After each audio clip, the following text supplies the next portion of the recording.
तो कैसे हो मेरे राजस्थान पुलिस के जवानों। हमारी यह जो टेस्ट सीरीज है ये है थर्ड टेस्ट यानी तीसरा पेपर। 2 टेस्ट हमने दे चुके हैं 150 नंबर वाले।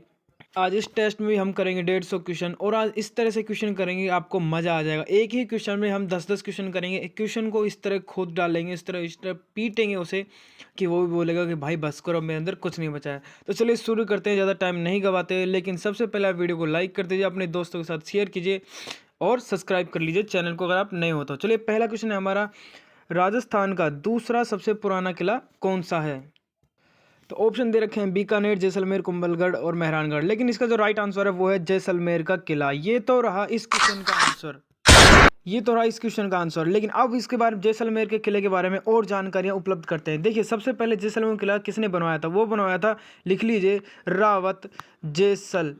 किसके द्वारा बनाया गया था, रावल जैसल द्वारा बनाया गया था 1155 ईस्वी में। याद रखिएगा, रावत जैसल द्वारा बनवाया गया था 1155 ईस्वी में। नेक्स्ट बात इसके बारे में जो आती है महत्वपूर्ण बात, इस किले को सोनारगढ़ के नाम से भी जाना जाता है। कौन सा नाम, सोनारगढ़। याद रखिएगा सोनारगढ़। कब बनाया गया, 1155 ईस्वी में। किसके द्वारा बनाया गया, रावल जैसल द्वारा। तो चलिए इसके बारे में और जानकारी करते हैं कि इसे ढाई शाखे के नाम से भी जाना जाता है। ये ढाई शाखे के नाम से किला है क्योंकि इसमें जो फर्स्ट शाखा हुआ था वो किसके द्वारा, सबसे पहले उस 1292 का फर्स्ट शाखा है इसका, जिसमें अलाउद्दीन खिलजी द्वारा आक्रमण किया गया था। और इसको अलाउद्दीन खिलजी से लड़ा कौन था उस समय, इस किले का जो राजा था वो था मूलराज। क्या नाम था, मूलराज भाटी। याद रखिएगा क्या नाम है, मूलराज भाटी। सेकंड बात आती है कि जो दूसरा आक्रमण हुआ था वो हुआ था फिरोज तुगलक द्वारा। किसके द्वारा, फिरोज तुगलक द्वारा, फिरोज तुगलक द्वारा। याद रख लीजिएगा। और जो जिस समय और जब फिरोज तुगलक का आक्रमण हुआ था उस समय इस किले का जो राजा था वो था रावल दूदा। कौन था, रावल दूदा। इसमें भी पूर्ण शाखे हुए थे, 2 शाखे संपूर्ण हुए थे। लेकिन जो तीसरा शाखा हुआ था वो अर्ध शाखे के नाम से जाना जाता है। और जो तीसरा आक्रमण किया था वो किया था कंधार के शासक अमीर अली द्वारा। किसने, कंधार के शासक अमीर अली द्वारा। और उस समय इस किले के राजा कौन थे, वो थे राव लूणकर। राव, याद रखिएगा, राव लूणकर। ये क्या था 1550 ईस्वी में। कौन सी ईस्वी में, 1550 ईस्वी में। तीसरा शाखा अर्ध शाखा के नाम से जाना जाता है। इसमें अर्ध शाखा हुआ था, केसरिया हुआ था, जौहर नहीं हुआ था। तीसरा शाखा 1550 ईस्वी में किसके द्वारा, शासक अमीर अली द्वारा। और उस समय किसने इनसे युद्ध किसने लड़ा था, लूणकर सर ने। याद रखिएगा। चलिए और बातें जानते हैं इसके बारे में। इस किले के बारे में एक और महत्वपूर्ण बात आती है कि यह पीले रंग के पत्थरों से बिना चूने, कौन से, बिना चूने द्वारा बनाया गया, बिना चूने द्वारा बना किला है। याद रखिएगा, बिना चूने का किला कौन सा है, जैसलमेर का किला, जिसे सोनारगढ़ भी कहते हैं। याद रखिए क्या नाम है इसका दूसरा, सोनारगढ़। ये बिना चूने का किला है। इसमें 3 शाखे हुए हैं। पहला 1292, 1 मिनट को इसको मैं मिटा देता हूँ। कौन कौन सी महत्वपूर्ण बातें हो गई, सबसे पहले तो इसका नाम सोनारगढ़, ये पहली बात हो गई। दूसरी बात, इसमें 3 शाखे हुए हैं 1292। और तीसरा जैसे दूसरे सन्नी आती, और जो तीसरा लास्ट हुआ था अर्ध शाखा वो 1550 में किसने किया था, अमीर अली ने किया था। और इसकी जो महत्वपूर्ण बात है, सबसे इम्पोर्टेंट खास बात वो यही है कि ये बिना चूने का किला है। याद रखें इसमें चूने का यूज नहीं हुआ है। तो चलिए हमने इस किले के बारे में तो बहुत सारी जानकारी प्राप्त कर ली है। आई होप आपको याद हो गया होगा, नहीं तो वीडियो को दोबारा से देख लेना। अब चलिए कुछ और देख लेते हैं कुंभलगढ़ किले के बारे में। किसके बारे में, कुंभलगढ़ किले के बारे में। तो जो कुंभलगढ़ दुर्ग से रिलेटेड जो महत्वपूर्ण बातें आती हैं उनमें सबसे पहली बात आती है कुंभलगढ़ दुर्ग कहाँ पे स्थित है। याद रखिए हम इस समय कुंभलगढ़ दुर्ग की बात कर रहे हैं, ऑप्शन नंबर सी की। कुंभलगढ़ दुर्ग जो महाराणा कुंभा द्वारा बनवाया गया था, सबसे इंपॉर्टेंट बात तो ये। उसके बाद ये कहाँ पे है, तो इसे याद रखिएगा, ये राजसमंद में है। कहाँ पे, राजसमंद में। कहाँ पे है, राजसमंद में। नेक्स्ट बात, ये किस पहाड़ी पर स्थित है, तो याद रखिएगा ये जगरा पहाड़ी पर स्थित है। कौन सी पहाड़ी पर, जगरा पहाड़ी पर स्थित है। याद रखिएगा। दूसरी बात, इसमें 36 किलोमीटर लंबी दीवार से चारों मेर से घिरा हुआ दुर्ग है कुंभलगढ़ दुर्ग। और चलिए इसके बारे में काफ़ी जानकारी प्राप्त करते हैं। दूसरी बात, इसे मेवाड़ की आंख भी कहा जाता है। क्या कहा जाता है, मेवाड़ की आंख। याद रखिएगा, मेवाड़ की आंख भी इसे कहा जाता है। नेक्स्ट बात, इसकी जो इम्पोर्टेंट बात है वो यह बात है कि इसमें जो कटारगढ़ महल है वो कहाँ पे है, कटारगढ़ महल इसी में है। कौन सा महल, कटारगढ़। याद रखिएगा, कटारगढ़ महल कुंभलगढ़ दुर्ग में ही है। चलिए इससे और रिलेटेड बात जानते हैं। और कौन सी बात है, सबसे इंपॉर्टेंट जो कुंभलगढ़ दुर्ग से बात आती है, कौन सी बात, कुंभलगढ़ दुर्ग से जो सबसे इंपॉर्टेंट बात आती है, जो कि परीक्षा में बहुत बार पूछा गया है कि इसके बारे में यह कथन किसने कहा था, यह इतनी बुलंदियों पर बना हुआ है कि नीचे से देखने पर सिर की पगड़ी गिर जाती है। याद रखिएगा, यह कथन अबुल फजल द्वारा कहा गया था। किसके द्वारा? अबुल फजल द्वारा। अगर पेपर में आ जाए कि यह कथन किसका है तो याद रखिएगा अबुल फजल द्वारा कहा गया था। किस किले के बारे में कहा गया? क्वेश्चन ये भी आ सकता है कि अबुल फजल द्वारा यह कथन किस किले के लिए कहा गया था कि यह इतनी बुलंदियों पर स्थित है कि नीचे से देखने पर सिर की पगड़ी गिर जाती है। याद रखिएगा, कुंभलगढ़ दुर्ग के बारे में कहा गया था।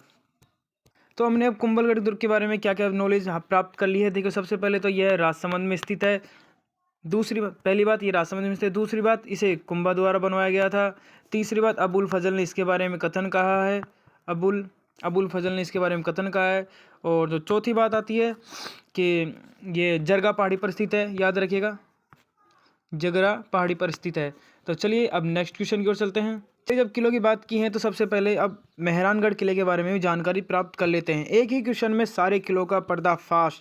मैंने बोला था एक ही क्वेश्चन में आपको इतने क्वेश्चन मिल जाएंगे, आपको दोबारा कोई चीज़ पढ़ने की जरूरत नहीं पड़ेगी। चलिए, मेहरानगढ़ यानी कि ये किला सबसे पहले जानते हैं। ये किला किस जिले में स्थित है? तो याद रखिएगा, ये जोधपुर में स्थित है। कहाँ पर है? जोधपुर में स्थित है। तो और साथ ही में याद रखिएगा, ये जोधपुर जिले में स्थित है। चिड़ियाकूट पहाड़ी पर स्थित है। कौन सी पहाड़ी पर? चिड़ियाकूट में। याद रखिएगा, मैं पूरा शब्द नहीं लिख पा रहा हूँ, लेकिन आप समझ जाइए, चिड़ियाकूट पहाड़ी पर स्थित है। नेक्स्ट बात आती है इससे रिलेटेड, इसे राव जोधा द्वारा बनवाया गया था। राव जोधा द्वारा बनवाया गया था। नेक्स्ट बात आती है कि यह बात किस किले के बारे में कही गई है कि देवी देवताओं द्वारा बनाया गया किला। ये मेहरानगढ़ किले के बारे में ही आती है। किसके किले के बारे में? मेहरानगढ़ किले के बारे में ही आती है। याद रखिएगा, सबसे इंपॉर्टेंट बात मेहरानगढ़ के बारे में कि इसे दो उपनाम है। एक तो इसका मयूर ध्वज, याद रखिएगा, मयूर ध्वज, और साथ में इसे चिंतामणि के नाम से भी जाना जाता है। चिंतामणि, याद रखिएगा। इसके दो नाम, उपनाम हमेशा याद रखिएगा, मयूर ध्वज और चिंतामणि। क्या नाम है? मयूर ध्वज और चिंतामणि। चलिए ठीक है, अब लास्ट किला हमारा बचा है एक बीकानेर का किला, उसे भी देख लेते हैं, नहीं तो वो बुरा मान जाएगा भाई साहब मेरे को तुमने नहीं देखा। चलो अब बीकानेर का किला देखने चलते हैं कि बीकानेर का किला कहाँ पर है। तो बीकानेर किले से सबसे पहले रिलेटेड बात आती है कि जो बीकानेर किला है उसका नाम है जूनागढ़। याद रखिए, क्या नाम है? जूनागढ़ किला बीकानेर में स्थित है। दूसरी बात, इसे किसके द्वारा बनाया गया? तो राय सिंह द्वारा। किसके द्वारा? राय सिंह द्वारा। याद रखिएगा, राय सिंह द्वारा। इसके बाद जो थर्ड इससे रिलेटेड इंपॉर्टेंट बात आती है वो यह आती है कि यह लाल पत्थरों द्वारा बनाया गया है। दूसरी बात जो इससे रिलेटेड बात आती है वो आती है कि यह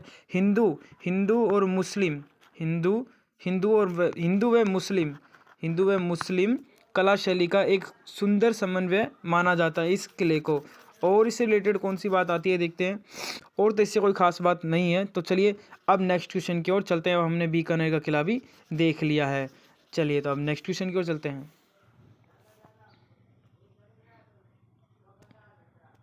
नेक्स्ट क्वेश्चन जो हमारे, राजस्थान में घुड़ला त्यौहार कब मनाया जाता है? जो राजस्थान में घुड़ला त्यौहार कब मनाया जाता है? याद रखिएगा, चैत्र कृष्ण अष्टमी को। याद रखिएगा, कभी जून जुलाई अगस्त ये क्वेश्चन के पेपर में इस तरह नहीं आएगा भाई किस महीने में आ जाता है। हमेशा चित्रकूट अष्टमी इस तरह से आएंगे, तो इन्हें याद कर लीजिएगा प्लीज़, मैं अभी बता रहा हूँ।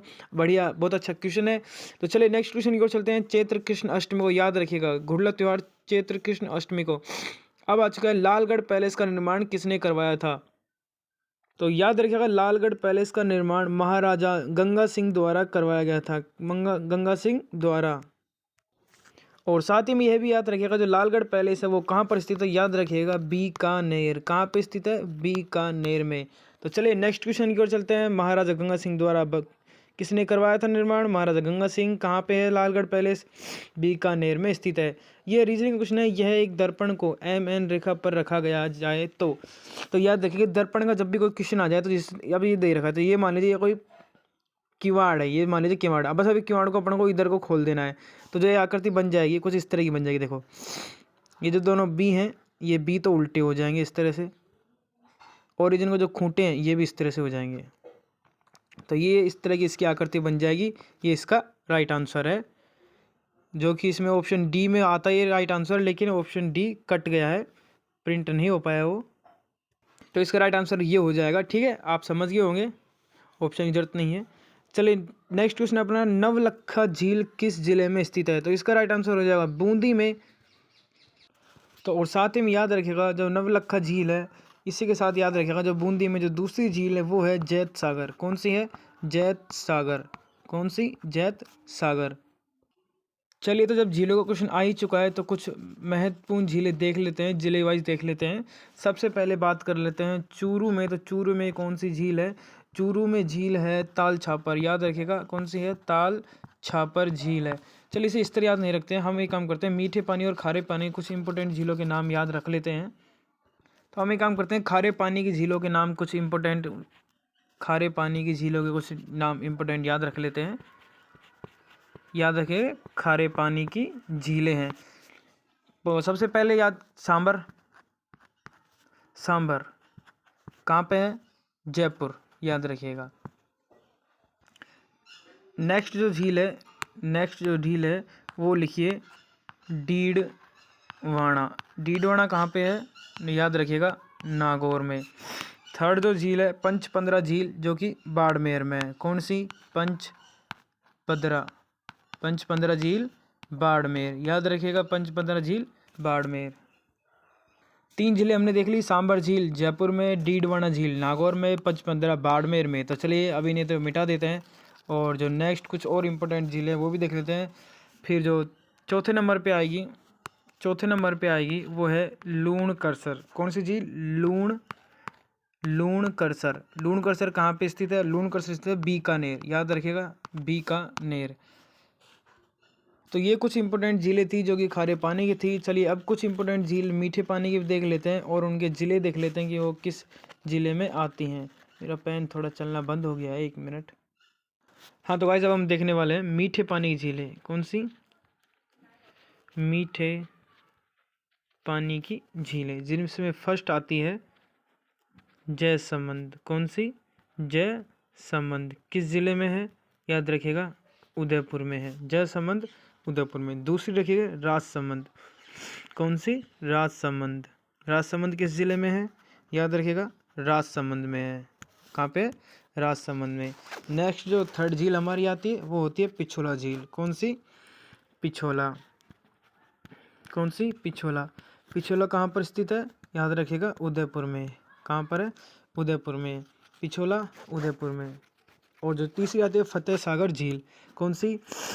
फतेह सागर। कौन सी? फतेह सागर झील। ये कहाँ पर स्थित है?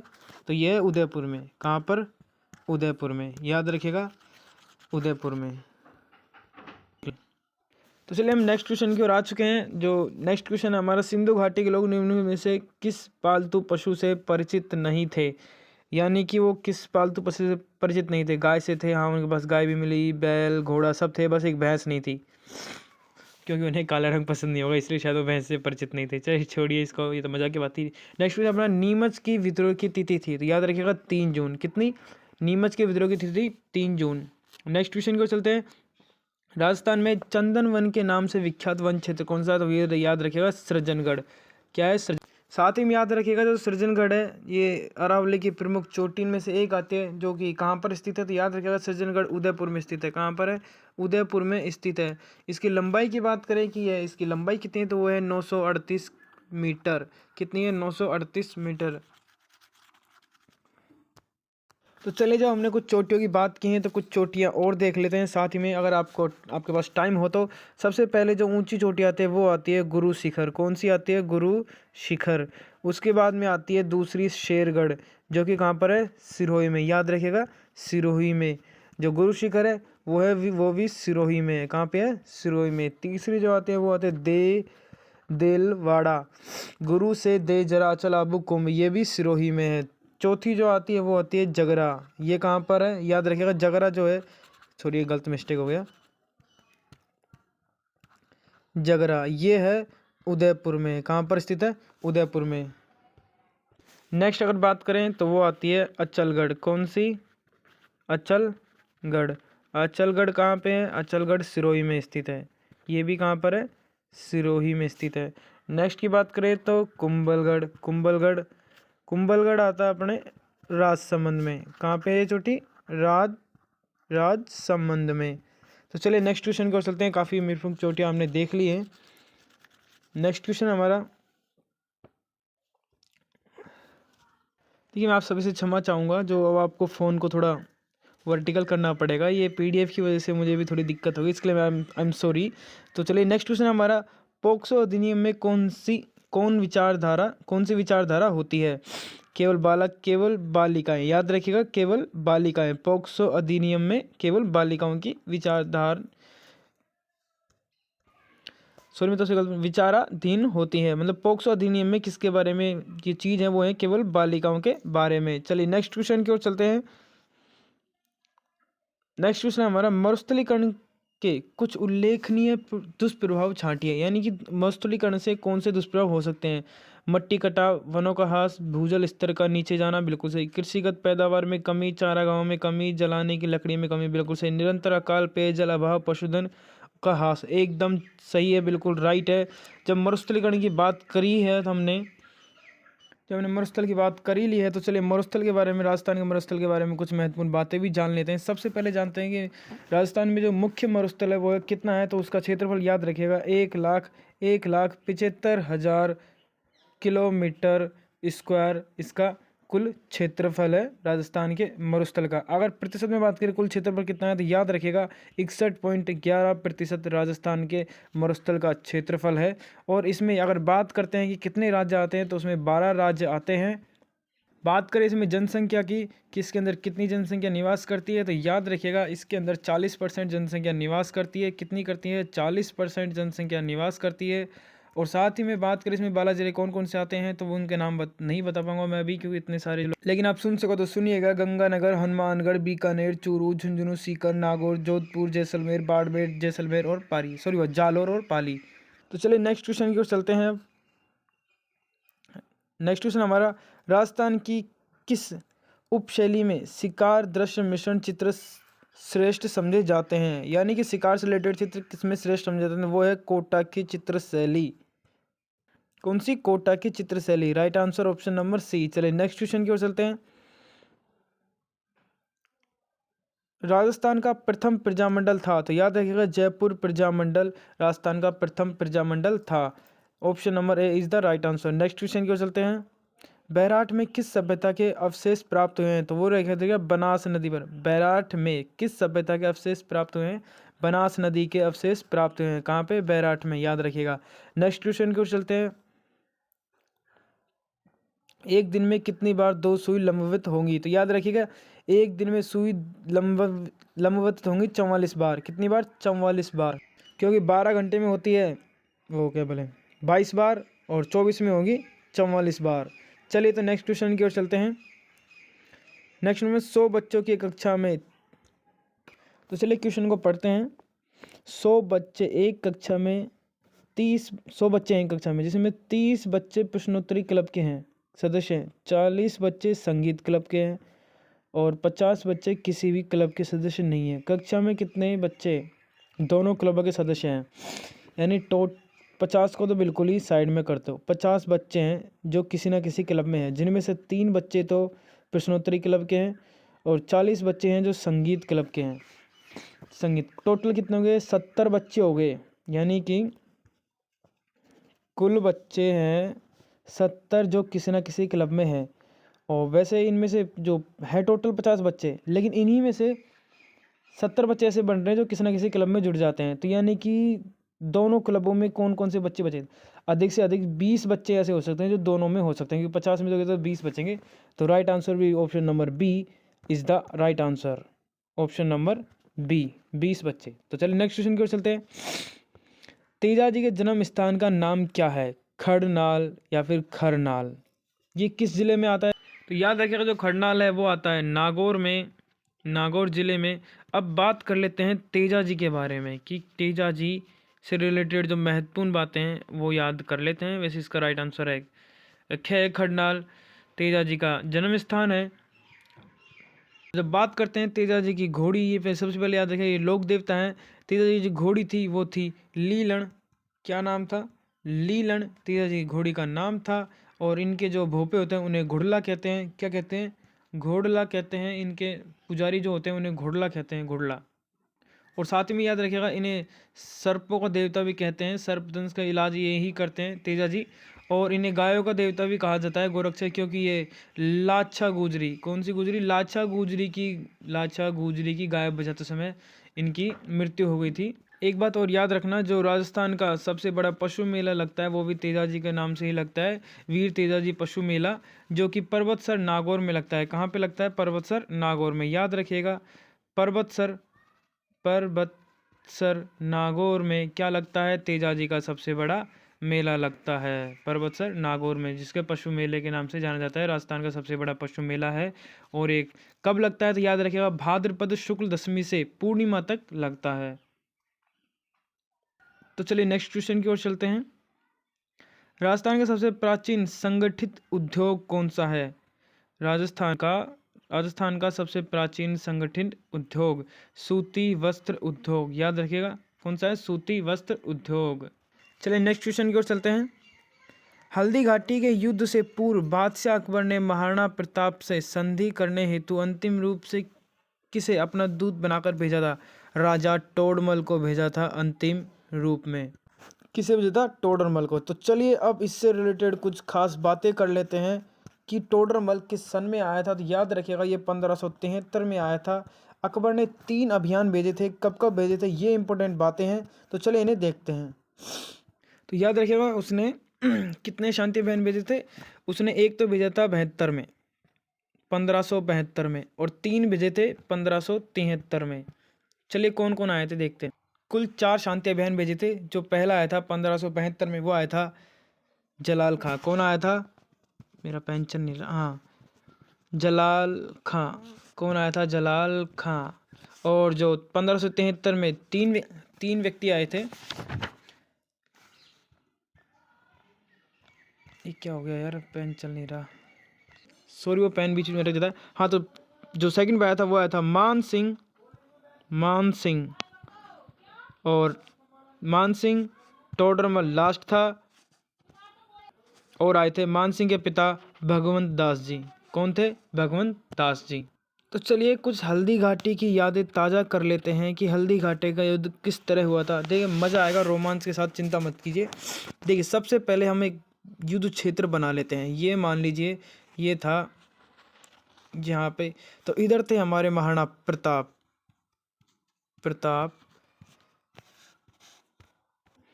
और इधर था अकबर की सेना। कौन थी? अकबर याद रखिएगा खुद नहीं आया था वो लड़ने, उसने मान सिंह को भेजा था। याद रखिएगा कौन आया था? मान सिंह। कौन आया था? मान सिंह। इधर अपने प्रताप। ये युद्ध की रणनीति थी कि कौन कौन कहाँ कहाँ पे था, इसके बारे में आपको थोड़ा बहुत नॉलेज दे रहा हूँ मैं। तो मान सिंह के साथ 3 व्यक्ति आए थे, याद रखिएगा, जो कि मान सिंह से आगे थे। एक था आसफ खां। कौन था? आसफ खां। सेकंड था सैयद खां।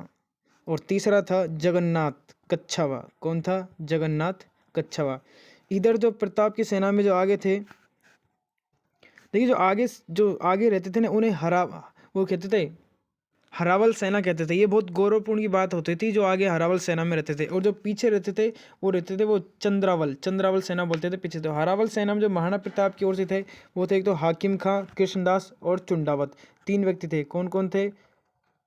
हाकिम खां, कृष्णदास, चुंडावत, और तीसरा था कृष्णदास चुंडावत था। 2 ही व्यक्ति थे, हाँ, कृष्णदास चुंडावत और हाकिम खां थे। और जो पीछे चंद्रावल सेना का नेतृत्व तो महाराणा प्रताप को जो कर रहा था वो तो था पुंजा भील। और जो इधर मान सिंह की हरावल सेना का चंद्रावल सेना को पीछे कर रहा था वो था मेहतर खां। लास्ट में मेहतर खां ने ही बोला था कि महाराज आ गए। और याद रखिए जो महाराणा प्रताप आए थे वो अपने घोड़े चेतक पे आए थे, और जो मान सिंह आया था वो हाथी पर आया था।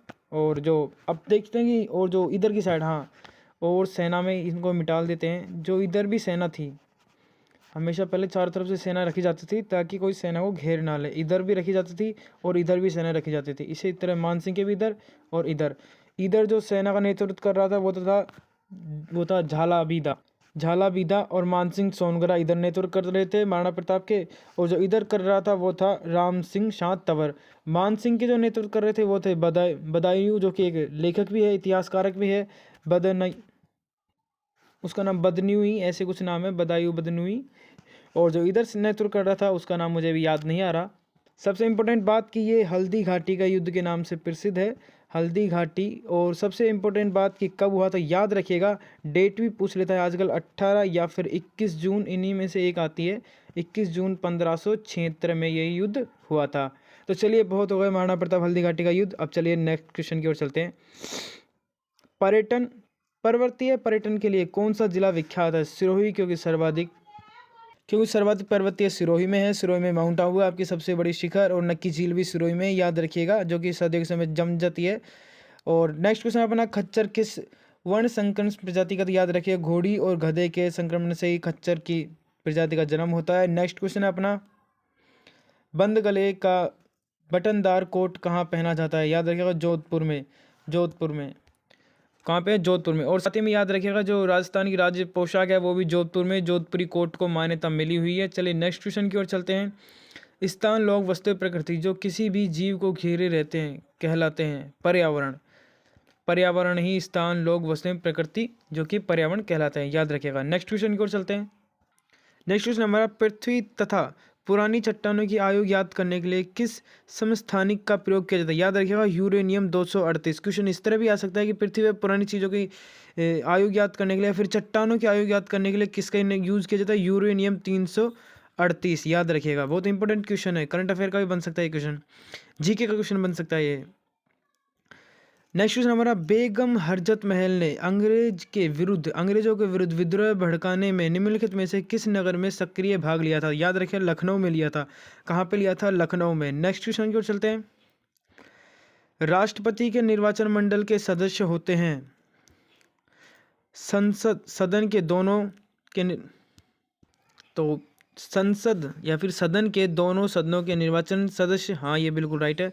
और राज्य विधानमंडलों के दोनों सदनों के निर्वाचन सदस्य नहीं, ये नहीं होते।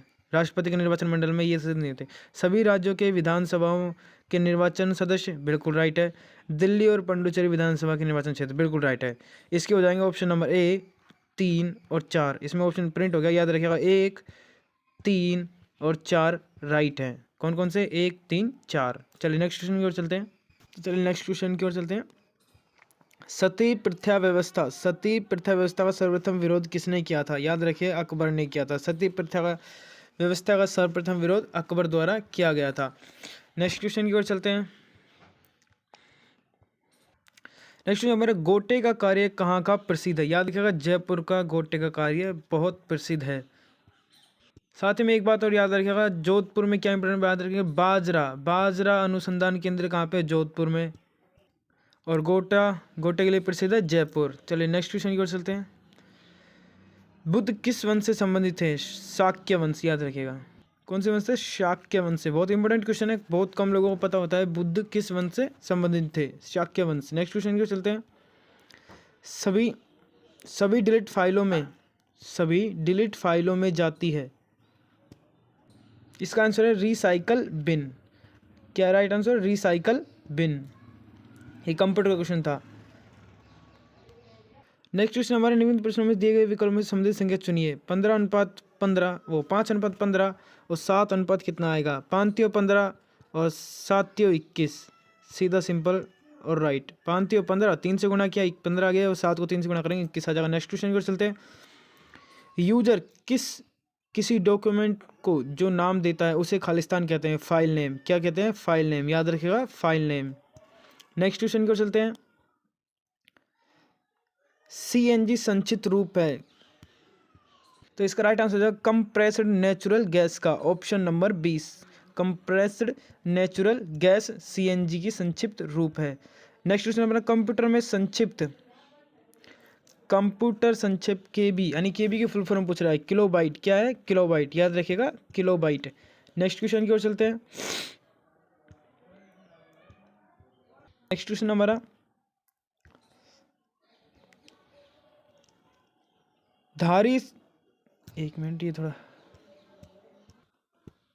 क्वेश्चन हमारा, धारी संस्कार राजस्थान की किस जनजाति से प्रचलित है? याद रखिएगा, सहरिया जनजाति से प्रसिद्ध। सहरिया जनजाति, याद रखिएगा, सहरिया जनजाति थे। चलिए नेक्स्ट क्वेश्चन की ओर चलते हैं।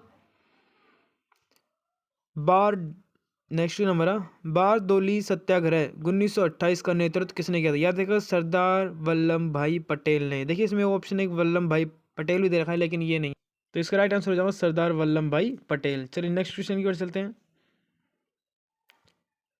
नेक्स्ट क्वेश्चन हमारा डेस्कटॉप कंप्यूटर को खालिस्तान भी कहते हैं। याद रखिएगा पीसी, क्या कहते हैं? PC. Right answer is the PC. Next question की ओर चलते हैं।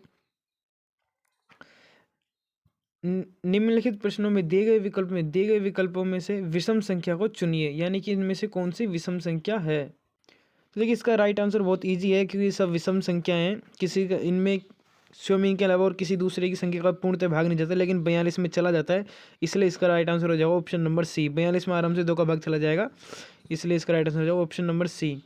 नेक्स्ट क्वेश्चन अपना, जब किसी कंप्यूटर पर कोई प्रोग्राम रन किया जाता है तो खालिस्तान प्रोग्राम को अनुदेशों की श्रृंखला से गुजरना होता है। CPU central processing unit. याद रखिएगा इसकी फुल फॉर्म भी CPU सेंट्रल प्रोसेसिंग यूनिट। चलिए नेक्स्ट क्वेश्चन की ओर चलते हैं। एक अनुक्रम दिया गया है जिसमें एक लुप्त है। ये क्वेश्चन ये कहने की कोशिश कर रहा है, रीजनिंग क्वेश्चन है कि भाई इस तरह से नेक्स्ट कौन सा आएगा, ये देखिए। तो चलिए देखते हैं OZ किस तरह आएगा, ये मैं बताता हूँ आपको भी। देखिए C, एक मिनट इसको मिटा दूँ। C कितने पे आता है? 3 पे। R 18 पे। कितने का अंतर है? 15 का अंतर, ठीक है। F 6, T 20, कितने का अंतर आ गया? 14 का अंतर आ गया। कुछ समझ आ रहा है धीरे धीरे? तो I 9, I कितने पे आता है? 9 पे। और V 22 पे, कितने का अंतर आ गया? 13 का अंतर। अब मैं समझ गया। तो शायद अब आपको भी समझ आ चुका होगा कि ये किस तरह नंबर घटते जा रहे हैं। अब देखते हैं, जब L 12 और X 24, तो कितने का अंतर है? 12 का अंतर। यानी कि जो नेक्स्ट संख्या आएगी उनमें 11 का अंतर होना चाहिए। कितने का अंतर होना चाहिए? 11 का अंतर। तो चलिए ऑप्शन देखते हैं। वैसे अपन एक एक करके ऑप्शन देखते हैं तब जार पता चलेगा कौन से हैं, लेकिन मैं बता दूँ अभी आपको कि O जो इसमें है O 15 और Z 26, तो कितने का अंतर आ गया? 11 का अंतर। तो नेक्स्ट जो होगा वो होगा OZ। पता लग गया? इसमें 15 का अंतर, फिर इसमें 14 का अंतर, फिर 13 का, फिर 12 का और फिर 11 का। और 11 का किस में अंतर आ रहा है? ऑप्शन नंबर सी में। ऑप्शन नंबर सी में आ रहा है 11 का अंतर। तो right answer option number C. चलिए नेक्स्ट क्वेश्चन की ओर चलते हैं। संस्कृत भाषा किस भाषा एक मिनट पेन नहीं चला। संस्कृत भाषा किस भाषा परिवार का हिस्सा है लगभग 1000 साल पहले का? संस्कृत भाषा किसका है? 1000 साल पहले का, याद रखिएगा। नेक्स्ट क्वेश्चन की ओर चलते हैं। वर्तमान में राजस्थान में कितने उपखंड हैं? 289। कितने? 289। नेक्स्ट क्वेश्चन की ओर चलते हैं। 8 बिट्स के ग्रुप को कहते हैं बाइट। क्या कहते हैं? बाइट। याद रखिएगा कि कंप्यूटर क्वेश्चन है, बाइट। नेक्स्ट क्वेश्चन की ओर चलते हैं। राजस्थान का खजुराहो निम्न में से किसे कहा जाता है? या फिर खजुराहो किसे कहा जाता है? किराड़ू का मंदिर। किसे कहता है? किराड़ू का मंदिर। और याद रखिएगा जो किराड़ू का मंदिर वो किस जिले में स्थित है? याद रखिएगा बाड़मेर जिले में स्थित है। किस जिले में? बाड़मेर जिले में। तो चलिए नेक्स्ट क्वेश्चन की ओर चलते हैं। कोटा राज्य का संस्थापक था राव माधो सिंह। कौन था? राव माधो सिंह। तो चलिए नेक्स्ट क्वेश्चन की ओर चलते हैं। रैम के बारे में निम्नलिखित में से क्या सत्य नहीं है? क्या सत्य नहीं? रैम एक टेम्परेरी स्टोरेज एरिया होता है और रैम वोलेटाइल होता है। इनमें से कोई नहीं। क्या नहीं होता है? रैम हार्ड डिस्क स्टोरेज ही होता है। तो ये गलत है, सत्य नहीं है, ये है सत्य। Option A, option C, option B इसका आंसर हो जाएगा। नेक्स्ट क्वेश्चन की ओर चलते हैं। नेक्स्ट क्वेश्चन हमारा किस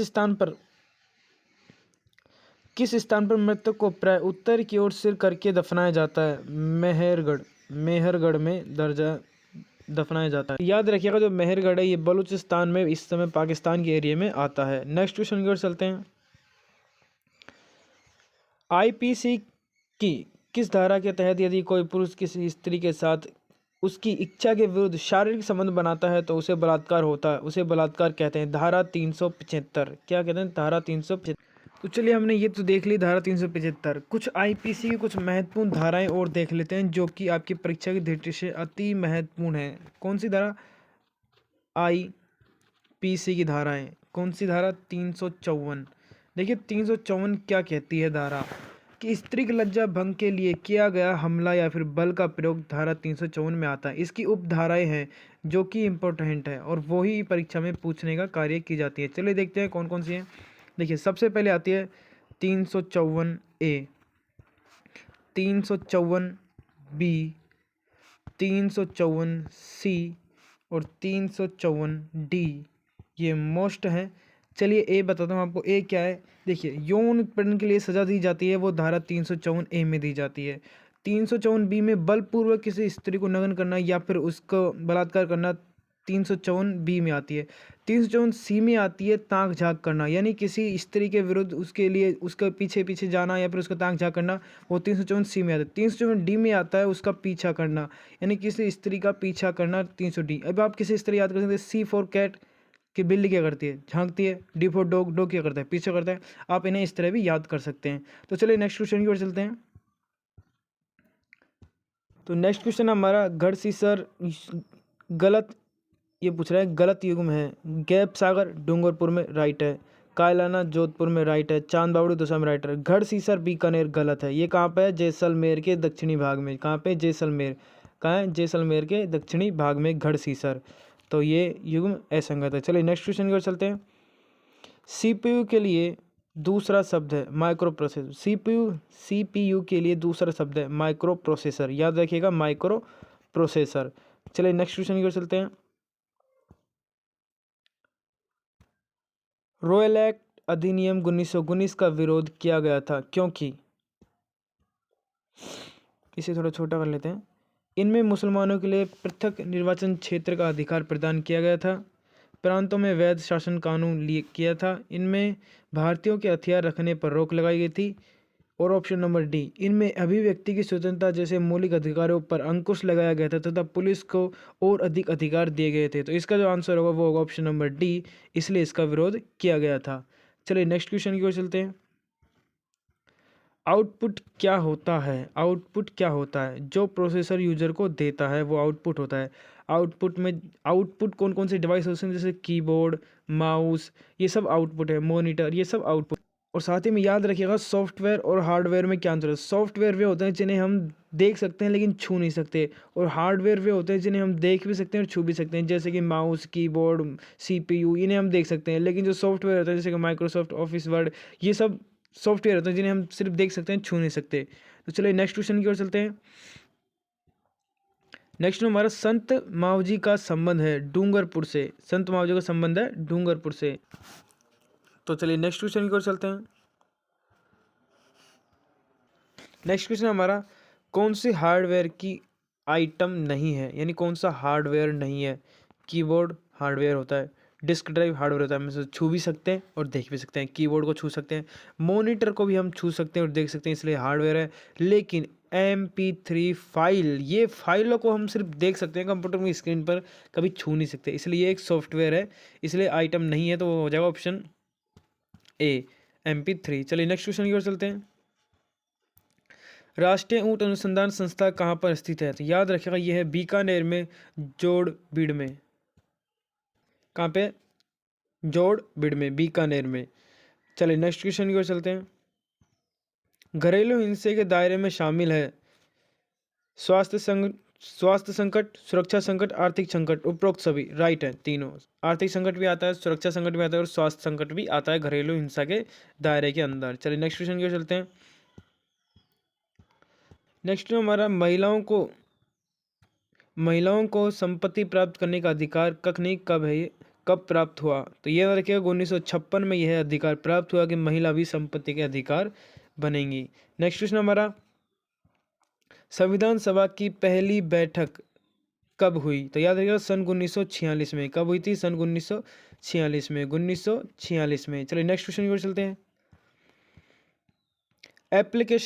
एप्लीकेशन प्रोग्राम की फाइल में प्रयुक्त होने वाला सबसे कॉमन एक्सटेंशन निम्न में से कौन सा है? तो याद रखिएगा EXE। EXE, ये मुझे नहीं पता क्या होता है, लेकिन ये इसका राइट आंसर यही होगा। चलिए नेक्स्ट क्वेश्चन की ओर चलते हैं।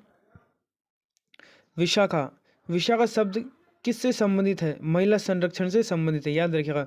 विशाखा एक्ट भी आया था, वो तो शारदा एक्ट था। ये है विशाखावाद। विशाखावाद किस शब्द से संबंधित, याद रखिएगा, महिलाओं के संरक्षण से संबंधित है। अगर आ जाए शारदा, अगर शारदा शब्द के बारे में पूछे तो वो ये है शारदा एक्ट, वो भी महिला के संरक्षण के प्रति होता है। चलिए नेक्स्ट क्वेश्चन चलते हैं।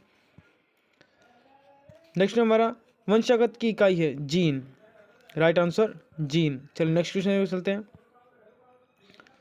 नैनूराम किस आंदोलन से संबंधित थे? बूंदी प्रजामंडल से संबंधित थे, याद रखिएगा। नैनूराम जी बूंदी प्रजामंडल से संबंधित थे। नेक्स्ट क्वेश्चन की ओर चलते हैं। कंप्यूटर अथवा डिजिटल उपकरण में स्टोर किए गए डाटा या अनुदेशों के नैड कलेक्शन के प्रतिनिधित्व करने के लिए BY टेक्स्ट के संयोजन को खालिस्तान कहा जाता है। तो इसका राइट आंसर हो जाएगा फाइल। क्या कहा जाता है? फाइल। कंप्यूटर अथवा डिजिटल उपकरण में स्टोर किए गए डाटा या अनुदेशों के नेम्ड कलेक्शन का प्रतिनिधित्व करने के लिए बाई टेक्स्ट के संयोजन को खालिस्तान कहा जाता है। तो याद रखिएगा फाइल कहा जाता है। चलिए नेक्स्ट क्वेश्चन की ओर चलते हैं। रीजनिंग क्वेश्चन इनके लिए अलग से एक वीडियो बना दी जाएगी। नेक्स्ट क्वेश्चन हमारा ब्रिटिश शासन के दौरान, ब्रिटिश शासन के दौरान भारत में उद्योगों का कोई स्वतंत्र विकास नहीं हुआ, इसका क्या कारण था? तो इसका कारण था धनिक वर्ग द्वारा भू संपत्ति में निवेश करने को तरहीज दिया जाना, ये था मेन कारण। चलिए नेक्स्ट क्वेश्चन की ओर चलते हैं। तो देखिए क्वेश्चन क्या कहना चाह रहा है, मैं अभी आपको समझाता हूँ क्वेश्चन हमसे कहना क्या चाह रहा है। क्वेश्चन कह रहा है शब्द, ये इनको शब्द रख रहे हैं, में ऐसे कितने अक्षर या फिर संगठन हैं जिनमें प्रत्येक के बीच उतने ही अक्षर हैं। यानी जब मान लीजिए D और U में 2 अक्षर है ना, तो जितने ही उनके बीच अंग्रेजी वर्ण वाले अक्षर होने, यानी D और U में जो क्रमांक है उनके अंदर भी उतना ही अंतर होना चाहिए जितना कि इनमें अक्षरों का अंतर रहता है। चलिए मैं देखते हैं कि किस तरह होगा। सबसे पहले इनके क्रमांक लिखते हैं।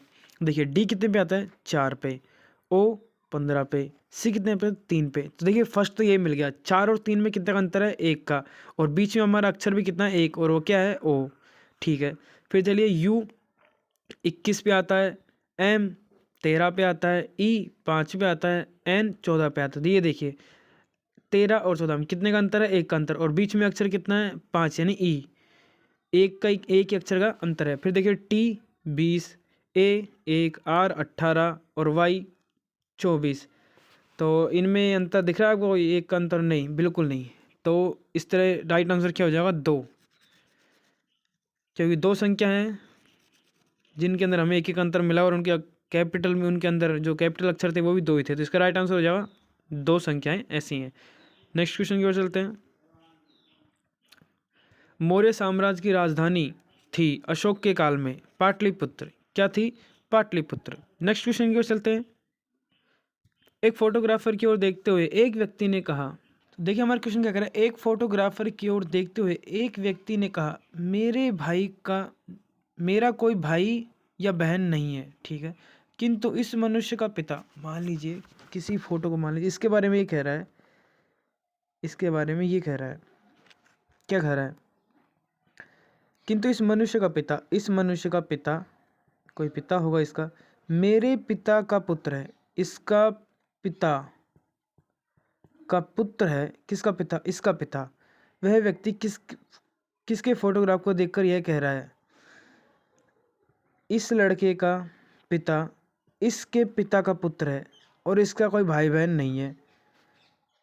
तो सिंपल सी बात है यार, ये इसी का तो पुत्र हो गया भाई। ये किसके बारे में कह रहा है? खुद ही के बारे में बोल रहा है कि इस लड़के का पिता, इस लड़के का पिता कौन है? ये खुद के बारे में कह रहा है कि इस लड़के का पिता, यानी कि मैं मेरे पिता का पुत्र हूँ। अरे तो तू तेरे पिता का पुत्र ही तो है। तो इसका राइट आंसर हो जाएगा अपने पुत्र का फोटो देखकर ये बात कह रहा है। तो चलिए नेक्स्ट क्वेश्चन की ओर चलते हैं।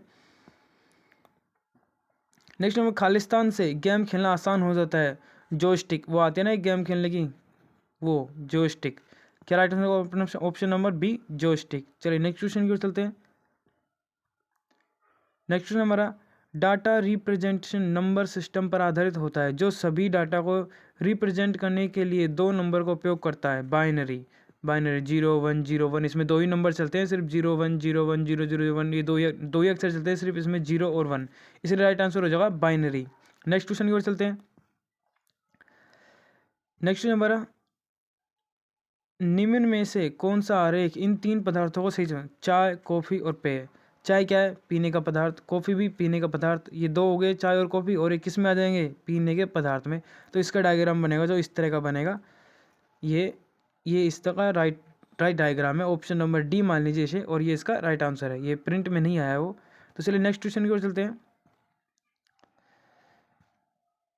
बार कोड एक खालिस्तान कोड होता है जो विभिन्न मोटाई और ऊंचाइयों की पट्टियों के माध्यम से डाटा की जानकारी देता है, तो वो होता है ऑप्टिकल। क्या होता है? ऑप्टिकल। याद रखिएगा, ऑप्टिकल।